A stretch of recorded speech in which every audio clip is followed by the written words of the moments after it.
Hi, Frank Harden here. This is a continuation of our discussion of Adam Smith as we move along the content. As I mentioned in class for the next couple of days, today is Tuesday as I record this, tomorrow's Wednesday. We are meeting in class again on Thursday. What I'd like to do today is to begin with about a 12-minute video, the first of probably 3 or 4 12 to 15-minute videos, which are going to be essentially about Adam Smith and his legacy, with the focus naturally on his masterpiece, Wealth of Nations, published in 1776. But I also want to get into, I think, a fuller examination of Adam Smith's genius and why I think he should matter a lot to us moving forward. And that is to gain some understanding of Adam Smith's theory of moral sentiments, which preceded Wealth of Nations by 17 years. Theory of Moral Sentiments was actually, as I think I mentioned in class, was actually published shortly after Jean-Jacques Rousseau's Discourse on Inequality, and a couple of years before Rousseau's Social Contract. So Rousseau writes or publishes Discourse on Inequality in about 1757. And then Adam Smith publishes Theory of Moral Sentiments in 1759. Then Rousseau comes back with the Social Contract in 1762. And then ultimately Adam Smith publishes the masterpiece Wealth of Nations, the full title of which is An Inquiry into the Nature and Causes of the Wealth of Nations in 1776. What I want to begin with in what is ultimately going to be about an hour and a quarter or so on Adam Smith and his legacy. What I want to begin with is an understanding of what was the world that Adam Smith was born into, raised in, came of age in. What was the world that Adam Smith saw happening around him in his native Scotland, throughout the British Isles, and then ultimately in the 1760s, after he wrote Theory of Moral Sentiments, as he toured Europe and spent a lot of time, particularly in France, and expanded and solidified his views on what we now understand to be the field of economics, culminating, of course, in his book Wealth of Nations, which is the origin story, if you will, the Genesis, the book of Genesis, if you will, classic economic theory, in other words, modern capitalism. So, as you can see in this slide, this is slide 41 out of our opening deck of 53, and this slide tries to deal with the issue of mercantilism. What is mercantilism? In short, mercantilism is the economic policy that was prevalent at the time when Adam Smith wrote The Wealth of Nations. Now, recall, by the time Adam Smith is coming of age as a professor of moral philosophy at the University of Glasgow in Scotland, he is developing his more mature thinking in the 1740s and the 1750s. It's now been about a couple of hundred years since the introduction of precious metals from the New World into the Old World, and Europe is continuing its transition from a traditional feudal and agrarian-based economy to what we would recognize as a more market-based, competitive, capitalist society. In iterative and very painful steps, however, as we've discussed before, the enclosure movement, dispossession of millions of people across Europe from land that their families had worked in some cases for centuries, etc., etc. Importantly, for the development of capitalism, the commodification of land, labor, and capital itself. As kingdoms were forging largely through wars into nations, like France, Italy, ultimately Spain, etc., and as increasingly national economies and currency systems were based on gold, there came to be a great competitiveness among these emerging nation states in economic terms, not just in military terms. They were fighting plenty of wars, to be sure, but increasingly the question became among leaders of emerging nations, how do we know we're winning? What constitutes a powerful nation other than military might? In other words, how do we know that in this new world of material wealth, that we France or we Italy or we Aragon or Catalonia or Scotland, England, how do we know that economically we are in fact doing better than other nations, that we are in fact more advanced, that we are essentially winning? And this is early, even pre-capitalism, right? So people, including leaders, kings and their councils, they don't have much experience at all with this new emergent economic reality. They're dealing with it.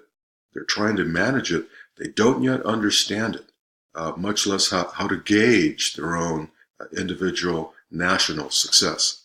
So with that as a backdrop, it may not be too surprising that to us now that the way that they determined they'd be able to tell if they as a nation were doing well relative to vis-a-vis other competitor states in Europe was on this basis.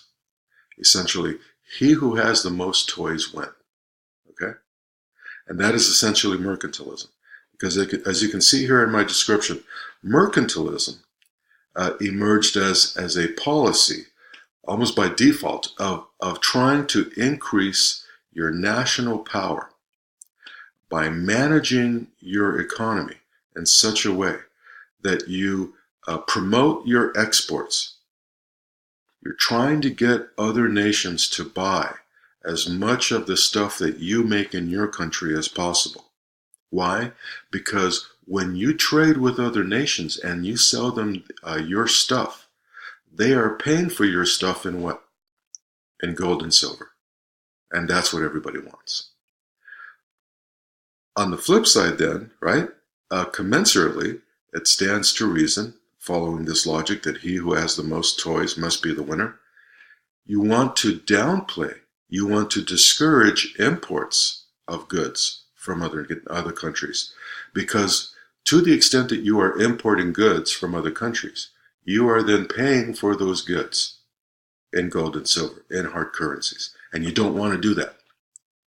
The thinking was the way that we win is we accumulate as much precious metals, gold and silver, as we possibly can.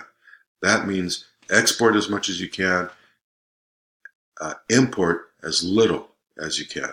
That is essentially mercantilism. That was the way that European leaders, many of them at least, particularly in England, and England was the big dog at this time, that was the way that these growing colonial powers felt that they could grow and sustain their economic might and ultimately exercise hegemony, right? Relative power relative to other European competitors. So England, in particular, practiced a mercantilist policy, and because England was so large, and by the mid 1700s had become its own colonial power, by now had outdone through their superior naval capability. They had already defeated essentially the Spaniards and the Dutch, and so increasingly the English were the great purveyors of the high seas, of the Atlantic. They were reaping tremendous rewards from the colonies and from other places like the West Indies. Not so much in gold and silver compared to Mexico and places in South America. North America didn't have a heck of a lot of gold and silver. But we did have was tremendous fertile ground and the capacity to grow things that didn't grow very well in Europe and became highly valued in Europe, such as tobacco and tea and other products. Where England really, however, experienced its tremendous economic power, how it grew its tremendous economic power was largely through what we now understand to be the country of India. For well over 100 years, Great Britain subjugated what is now the South Asian Indian subcontinent, basically India, Pakistan, and a little bit beyond. In fact, for well over 100 years, what is now India was ruled essentially by a corporation, not by Indians themselves, not even by a government established by Great Britain. It was essentially administered by the East India Trading Company. So the East India Trading Company is the joint stock company, one of the first great global corporations in the history of the world that is reaping raw materials from India, from the South Asian subcontinent, and bringing them back to England, and then trading these spices and these other raw materials to European partners and also to the 13 colonies, which is essentially a captured market for Great Britain. And the East India Trading Company thereby becomes humongously important to the growing economic might of Great Britain. In other words, the East India Trading Company becomes a monopoly. Now, there comes a point where the tea that is being imported from India, there's a downturn in tea leaf production, and so the market is strained, and American colonists realize that while colonial tea might not be quite as good as tea coming from faraway places provided by Mother Great Britain through the East India Trading Company, at least American-grown tea is American tea, and it's cheaper. Great Britain realizes this, and so Great Britain decides to, King George, decides to tax tea cultivated in the United States, so much so that American-grown tea becomes more expensive than tea even that is provided by England's great monopoly, the East India Trading Company. That, of course, is one of the final straws that convinces a growing number of American colonists that the time has come finally to rise up against Great Britain. That rising, of course, will begin in 1776, the same year that Adam Smith publishes his Wealth of Nations. But interestingly, in the 1740s and 50s and 60s, as Adam Smith is refining his economic vision, it is becoming increasingly clear to Adam Smith that the East India Trading Company and its monopolistic power, particularly the way that the American colonists are reacting to King George's abuse of power at the behest of the monopolistic East India Trading Company, it becomes increasingly clear to Adam Smith that the East India Trading Company in particular, but monopolies more generally, and the unfair leverage and power that monopolistic elites have with respect to King George, the political authority of England, Adam Smith is convinced that this is unfair and that ultimately it will do damage to the broader English economy. And so Adam Smith becomes convinced that economic monopolies are bad, and that economic monopolies will ultimately undo his mother England. And so he tries to figure out what is the better path forward. And as it turns out, simply by looking out his window and watching people trade in the marketplace below his apartment in Glasgow, Scotland, it occurs to him that the most natural thing in the world is for people to openly barter and trade with one another.